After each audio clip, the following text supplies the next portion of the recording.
नमस्कार मित्रांनो, स्वागत आहे तुमचं आरोग्य आपल्या यूट्यूब चॅनलमध्ये. मित्रांनो, आज आपण एक नवीन माहिती बघणार आहोत, ती म्हणजे की विटॅमिन.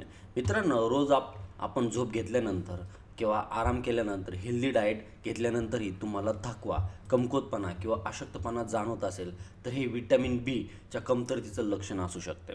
मित्रांनो, आपल्या शरीराला व्यवस्थित कार्य करण्यासाठी अनेक पोषक तत्वाची आवश्यकता असते. यातलीच एक म्हणजे विटॅमिन बी. मित्रांनो, विटॅमिन बी 12 म्हणजे की DANAI तयार करण्यासाठी, रक्तपेशी तयार करण्यासाठी, तसंच मसल्सचे जे संस्थेचा सुरक्षेत मदत करते. शरीरात या विटॅमिनची कमतरता भासल्यामुळे अशक्तपणा येतो आणि थकल्यासारखं वाटतं. बऱ्याच लोकांचा असा समज असतो की विटॅमिन बी फक्त मांसाहारी अन्नातूनच मिळते. पण मित्रांनो, शाकाहारी लोकांमध्ये पण विटॅमिन बी कमतरता असते. काही रोजच्या खाण्यातल्या शाकाहारी पदार्थ विटॅमिनची कमतरता पूर्ण करतात. त्यामध्येच मित्रांनो, एक म्हणजे की राईस कंजी हा पदार्थ दही भाताप्रमाणेच असतो. आहारात हा पदार्थ घेतल्यानंतर तुम्ही विटॅमिन बी कमतरता पूर्ण करू शकता.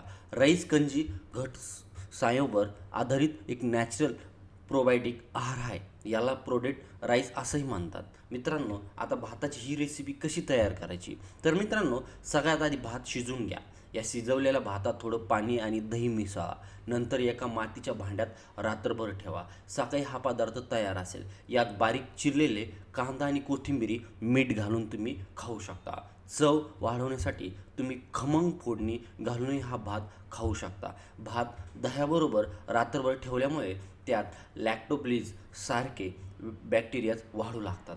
हे बॅक्टेरिया फर्मेंटेशनचे दरम्यान विटॅमिन बी 12 म्हणजे की त्याचा फ्लॅट आणि इतर महत्त्वाचे एक्सरसाइज बनवतात, ज्यामुळे पोषक तत्वाचे अवशोषण व्यवस्थित होते. या रेसिपीसाठी मातीच्या भांड्याचा वापर असरदार ठरतो. त्यामुळे तापमान थंड राहते आणि गुड बॅक्टेरियाज वाढतात. राईस कंजी हा एक नैसर्गिक प्रोबायोटिक आणि विटॅमिन बी 12ने परिपूर्ण असा हा पदार्थ आहे. याशिवाय विटॅमिन बी 12 वाढण्यासाठी तुम्ही तुमच्या डाळीची खिचडी, मुगाच्या डाळीचे धिरड या पदार्थाचा समावेश करू शकता. तर मंडळी, ही होती छोटीशी माहिती. कशी वाटली कमेंट करून नक्की कळवा. धन्यवाद.